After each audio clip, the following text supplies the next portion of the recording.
সকালে ঘর ঝাড়ু না দিলে কি কোনো অমঙ্গল হয়?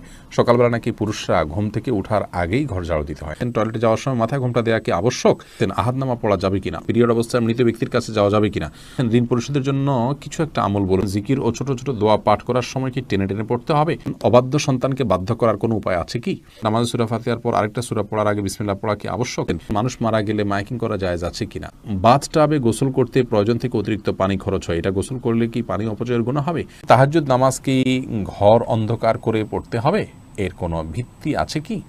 মহিলাদের সিজদা দেওয়ার নিয়মটা বলুন, আর সিজদা দেওয়ার সময় পেট উরুর সাথে লেগে থাকলে কি নামাজ হবে কিনা? অসুস্থতার কারণে কেউ অযাচিত লোম 40 দিনের মধ্যে পরিষ্কার করতে অক্ষম হলে কি নামাজ আদায় হবে? মুখের তিল বা আঁচিল উঠানো কি হারাম?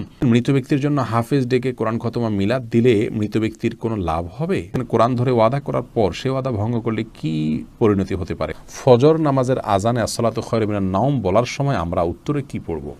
আমাদের দেশে সচরাচর দেখা যায় মৃত ব্যক্তিকে গোসল দেওয়ার পর গোসল দেওয়ার স্থানে 41 দিন পর্যন্ত কাউকে যেতে মানা করা হয়। সেখানে সন্ধ্যাবেলা 41 দিন পর্যন্ত আগরবাতি বা মোমবাতি জ্বালানো হয়। এটা কি শরীয়ত সম্মত? গর্ভবতী মেয়েরা যদি ব্যাক পেইনের কারণে বসে নামাজ আদায় করেন তাহলে কি সঠিক হবে? দুশ্চিন্তা থেকে মুক্তির উপায় কি? প্রতিবন্ধী শিশুরা কি বাবা মায়ের পাপের ফসল? ওযু করার পর প্রাইভেট অর্গানে হাত স্পর্শ করলে কি ওযু ভেঙে যাবে? মৃত ব্যক্তির গোসল দিয়ে টাকা নেওয়া জায়েজ আছে কিনা? মন থেকে হিংসা দূর করার উপায় কি? অনেক সময় হাজব্যান্ডকে রাগ করে গজব দিয়ে ফেলি, পরে আফসোস লাগে, এতে কি গজব হাজব্যান্ডের উপরে পড়বে? টিভিতে নাটক শিরকের দৃশ্য দেখলে শিরকের গুনাহ হবে কি না? যেসব নারীর সন্তান প্রসবের 40 দিনের পরেও রক্ত প্রবাহ বন্ধ না হয় তারা কিভাবে বাদবন্দি করবেন? আমরা আর বিলম্ব না করে চলুন আপনাদের গুরুত্বপূর্ণ প্রশ্নগুলোর উত্তর দেওয়ার আলোকিত ভুবনে প্রবেশ করি। বেলাল, আপনি জানতে চেয়েছেন যেসব নারীর সন্তান প্রসবের 40 দিনের পরেও রক্ত প্রবাহ বন্ধ না হয় তারা কিভাবে বাদবন্দি করবেন? 40 দিন পার হওয়ার পরেও যদি রক্ত প্রবাহ বন্ধ না হয়, নেফাস বন্ধ না হয়, তাহলে সেক্ষেত্রে তারা সম্পূর্ণ স্বাভাবিকভাবে সকালে বাদবন্দিকে সম্পাদন করতে পারবেন।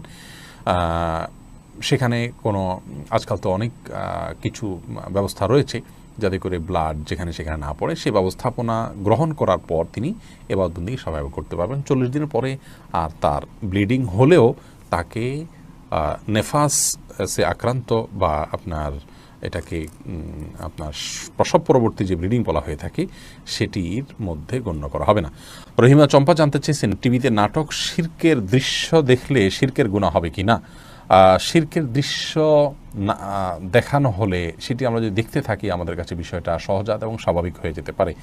এই জায়গা থেকে এগুলো দেখা থেকে আমাদের বিরত থাকা উচিত। শুধু নিছক ধারণার জন্য যে কীভাবে শিরক হয়ে থাকে আপনি জানলেন এবং সেটা ভয়াবহতা সম্পর্কে আঁচ করলেন যে মানুষ কীভাবে তারই নিজের হাতে করা সৃষ্টিকে কীভাবে পূজা করছে, আপনি জাস্ট